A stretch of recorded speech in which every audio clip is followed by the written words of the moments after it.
ময়মনসিংহ দক্ষিণ জেলা বিএনপির উদ্যোগে ৭ নভেম্বর ঐতিহাসিক বিপ্লব ও সংহতি দিবস পালন উপলক্ষে বর্ণাঢ্য র্যালি আয়োজন করা হয়। র্যালিতে নেতৃত্ব দেন জেলা বিএনপির আহ্বায়ক জাকির হোসেন বাবলু এবং সংগ্রামী সদস্য সচিব রকনুজ্জামান রকন। এই সময় জেলা এবং ভালুকা উপজেলা বিএনপির সম্মানিত নেতৃবৃন্দ উপস্থিত ছিলেন। র্যালিতে নেতাকর্মীরা দলীয় পতাকা, ব্যানার ও স্লোগান নিয়ে অংশ নেন। বিস্তারিত থাকছে মনিরুজ্জামানের প্রতিবেদনে। ময়মনসিংহে ৭ নভেম্বরের ঐতিহাসিক বিপ্লব এবং সংহতি দিবস উপলক্ষে জেলা বিএনপির উদ্যোগে একটি বর্ণাঢ্য র্যালি অনুষ্ঠিত হয়। অনুষ্ঠানে ময়মনসিংহ দক্ষিণ জেলা বিএনপির আহ্বায়ক জাকির হোসেন বাবলু নেতৃত্ব দেন। সঙ্গে ছিলেন সংগ্রামী সদস্য সচিব রকনুজ্জামান রকন।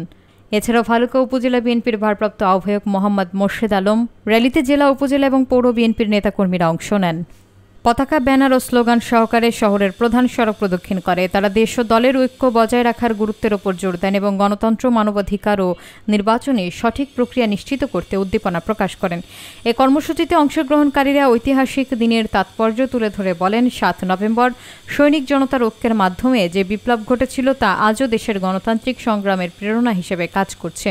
তারা আশা প্রকাশ করেন, এই দিনটি শুধু স্মরণীয় নয়, বরং ভবিষ্যতের নির্বাচনে দলের শক্তি এবং ঐক্য প্রদর্শনের মাধ্যমে জনগণের ভোটাধিকারের সঠিক প্রয়োগ নিশ্চিত করবে। র্যালিতে উপস্থিত নেতাকর্মীরা বলেন, দলীয় শৃঙ্খলা এবং ঐক্য বজায় রেখে বিএনপি আগামী নির্বাচনে বিজয় নিশ্চিত করবে এবং জনগণের কল্যাণে কাজ অব্যাহত রাখবে।